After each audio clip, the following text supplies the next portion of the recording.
बच्चों आज की क्लास 10th वालों के लिए बेहद इंपॉर्टेंट होने वाली है। बच्चों के अंदर पाई और 22/7 को लेके काफ़ी कंफ्यूजन होता है। पाई इरेशनल होता है, 22/7 रैशनल होता है।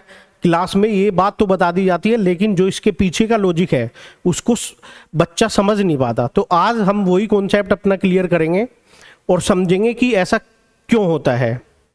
अभी इस कॉन्सेप्ट को समझने से पहले हम थोड़ा सा बेसिक देखेंगे और दो चीज़ें हम क्लियर करेंगे कि रेशनल नंबर क्या होता है और इरेशनल नंबर क्या होता है। दोनों में हम डिफरेंस कैसे कर सकते हैं, ये कॉन्सेप्ट अभी एक बार हमें समझना है। जस्ट उसके बाद इसकी एक्सप्लेनेशन करते हैं। तो एक बार समझिए रेशनल नंबर और इरेशनल नंबर को कैसे हम डिफाइन करते हैं और इनमें क्या डिफरेंस होता है। तो अभी बच्चे देखते हैं एक बार। देखो, सबसे पहले अगर बात करें रैशनल नंबर की, रैशनल नंबर,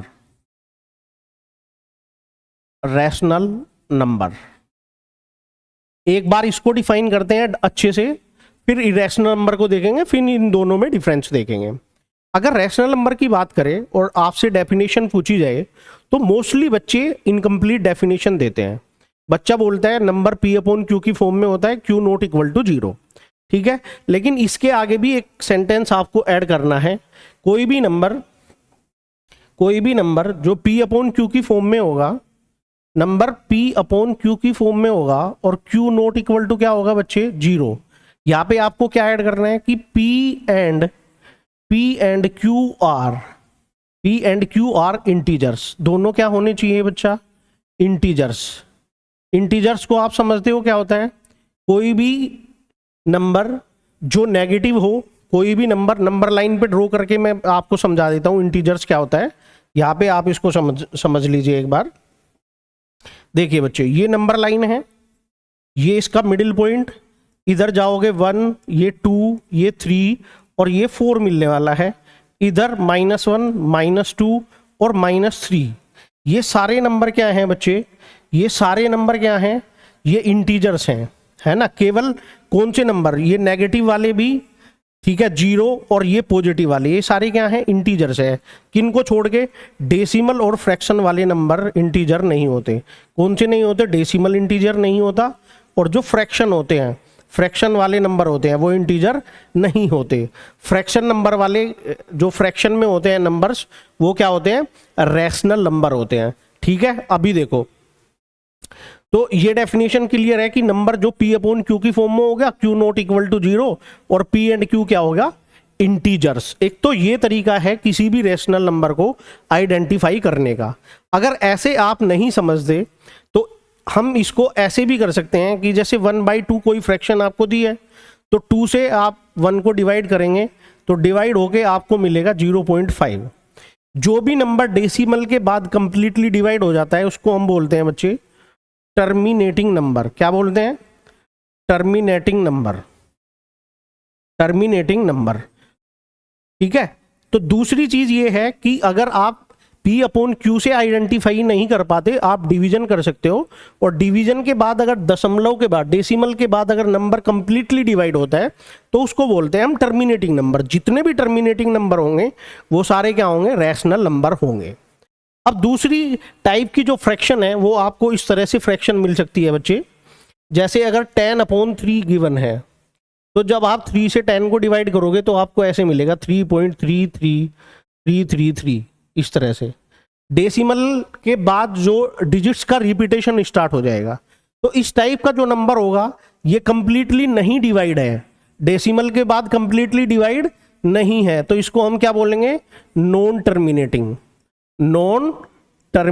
नंबर। जो नंबर डेसिमल के बाद कंप्लीटली डिवाइड हो जाता है उसको हम बोलते हैं टर्मिनेटिंग डेसिमल, टर्मिनेटिंग नंबर, और वो रेशनल नंबर होगा। और जो डेसिमल के बाद कंप्लीटली डिवाइड नहीं होता उसको हम बोलते हैं non terminating number.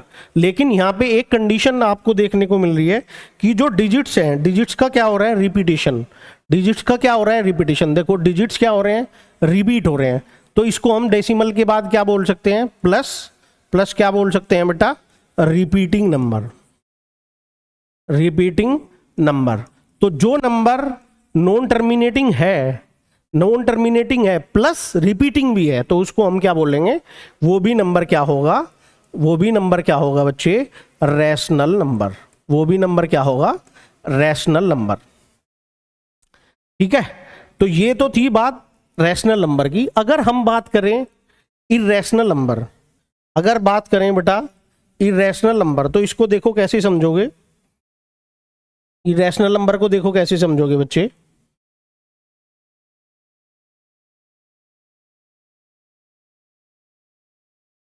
Irrational number,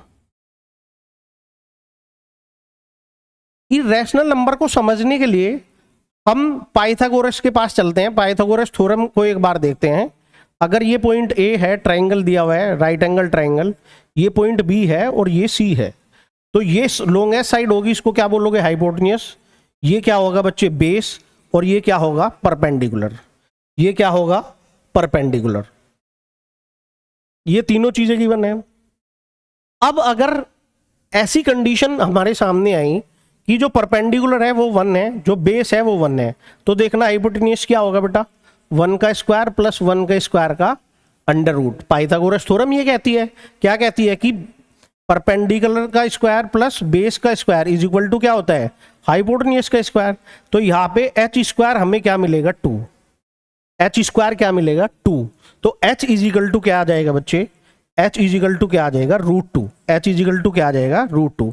अब देखो एच की कोई ऐसी वैल्यू है जो यहां पे हम रख के और सीधा 2 आ जाए, एच की कोई ऐसी वैल्यू है जिसका स्क्वायर करके हमें 2 मिल जाए, तो ऐसी कोई भी एच की वैल्यू नहीं है, तो इसलिए एच इज इक्वल टू क्या आएगा, √2। एच इज इक्वल टू क्या आएगा, √2। तो स्क्वायर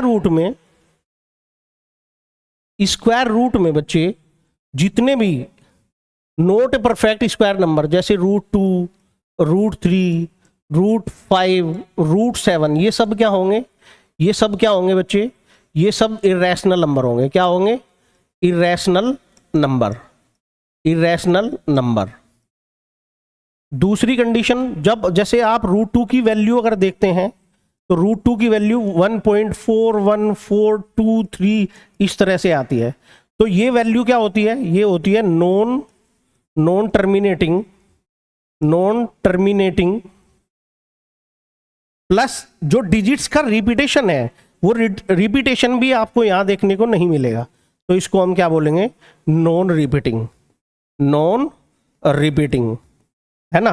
तो जो भी नंबर क्या होगा बच्चे, जो भी number non terminating plus repeating होगा उसको हम क्या बोलेंगे, इरैशनल नंबर। उस नंबर को हम क्या बोलेंगे, इरैशनल नंबर।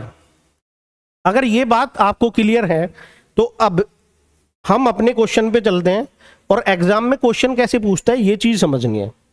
देखो अब यहां पे ये कहता है पाई इज क्या होगा, पाई यहां पे पाई इज, आंसर बताएंगे, कमेंट में आंसर लिखेंगे सारे बच्चे। पाई यहां पे क्या होगा, पाई पहला ऑप्शन दिया हुआ है, रेशनल नंबर होगा, इरैशनल नंबर होगा, प्राइम नंबर होगा, या ओड नंबर होगा। तो अभी एक बार इसको समझते हैं बच्चा। इसको समझने के लिए हमें थोड़ा ज्योमेट्री की शेप पकड़नी पड़ेगी। ज्योमेट्री में लेते हैं हम सर्कल, और सर्कल को ड्रॉ करते हैं। देखो बेटा, अगर बात करें पाई की, पाई जनरेट कहां से हुआ है बच्चे, तो ये सर्कल का सेंटर है, ये आर रेडियस का सर्कल है, रेडियस को आप जब डबल करोगे तो ये आर होगा, और ये पूरा क्या बन जाएगा, सरकमफ्रेंस के 2 पॉइंट को सेंटर से पास हो गए, तो d इज इक्वल टू क्या आ जाएगा, 2r। d क्या होगा बेटा, डायमीटर, d क्या होगा, डायमीटर, और ये क्या होगा, r होगा रेडियस। ये बात समझ आई क्या, अगर सर्कल की रेडियस r है तो जो सरकमफ्रेंस होती है वो क्या होती है बेटा, 2πr। जो सरकमफ्रेंस होती है वो क्या होती है, 2πr। अब हमें यहाँ पे क्या चाहिए, हमें यहाँ पे चाहिए पाई की वैल्यू, हमें यहाँ पे चाहिए किसकी वैल्यू बेटा, पाई की वैल्यू। तो देखना पाई इज इक्वल टू क्या आएगा, पाई इज इक्वल टू आएगा C/2r। 2r हमने अभी यहाँ पे देखा है, 2r अभी यहाँ पे देखा है तो 2r की वैल्यू क्या लिखेंगे, pi is equal to C upon D. बस ये चीज आपको समझ लेनी है, ये बात आपको ध्यान से समझ लेनी है। जो पाई है वो क्या है बेटा, सरकमफ्रेंस और डायमीटर का रेशियो आता है। सरकमफ्रेंस ऑफ डायमीटर का रेशियो आता है।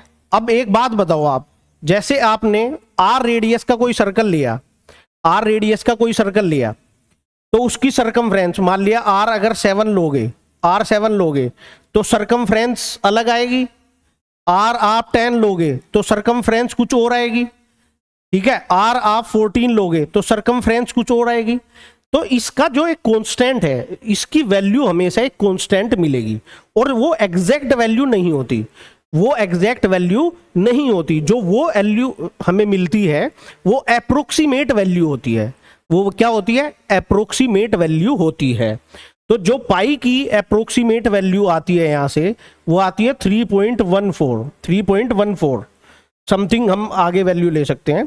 तो जो ये नंबर हम ये मिला, जो इनका कांस्टेंट ये डिफरेंस मिला है, ये क्या है, नॉन टर्मिनेटिंग। क्या है बच्चे, non terminating, non terminating plus non repeating, non terminating plus non repeating. इसलिए क्या है, इसलिए ये इर्रेशनल नंबर है, इसलिए ये इर्रेशनल नंबर है। इसको थोड़ा सा और अगर एक्सप्लेन करें, इसको बच्चे थोड़ा सा और एक्सप्लेन करें तो एक चीज देखो, जब इंसान ने पहली बार कोई पहिया बनाया होगा तो वो पहिया गोल नहीं बना होगा, है ना। पहिया गोल बनने के लिए, कोई भी पहिया अगर गोल बनेगा तो उसके लिए क्या होना चाहिए, जो C अपॉन डी है इसका रेशियो क्या मिलना चाहिए, इसका रेशियो पाई मिलना चाहिए, तभी ये पहिया क्या बनेगा, गोल बनेगा। इसका मतलब अगर ये पॉइंट आप फिक्स करते हो तो इसके 3 पार्ट होंगे, एक पोर्शन ये होगा, एक पोर्शन ये होगा और एक पोर्शन ये होगा। तो जो इसमें रिमेनिंग पोर्शन बचेगा वो रिमेनिंग पोर्शन 0.14 के बराबर होगा।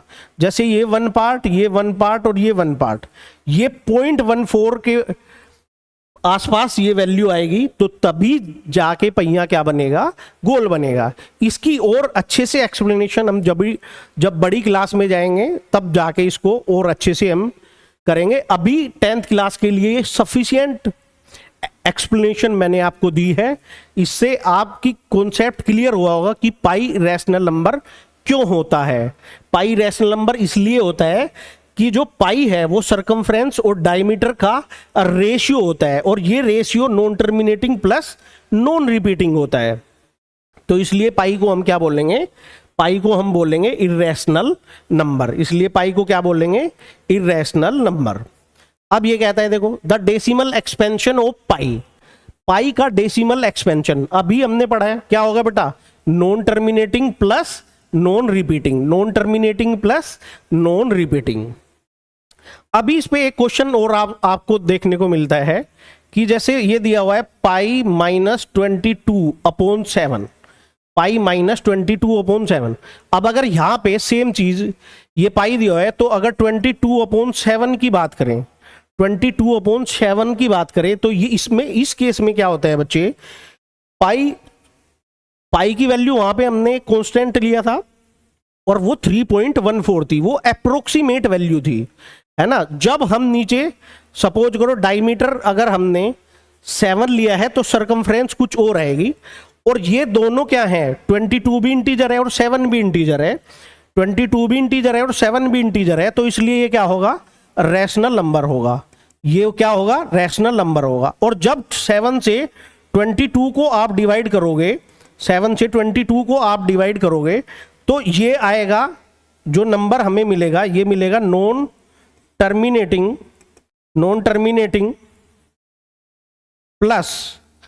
प्लस रिपीटिंग होगा। आप एक बार इसको डिवाइड करके देखना, 7 डिजिट्स के बाद जो 22/7 है उसका, उनके डिजिट्स का रिपीटेशन स्टार्ट हो जाता है। 7 डिजिट्स के डिवीजन के बाद रिपीटेशन क्या हो जाता है बच्चे, स्टार्ट हो जाता है। तो इसलिए जो 22 और वैसे भी अगर हम सिंपल अगर हम सिंपल P अपॉन Q की डेफिनेशन से देखें तो देखो यहाँ पे P इंटीजर है, Q इंटीजर है और Q नॉट इक्वल टू 0 है, तो ये क्या होगा, रैशनल नंबर होगा और इसको हम क्या बोल सकते हैं कि ये non terminating plus repeating decimal होगा।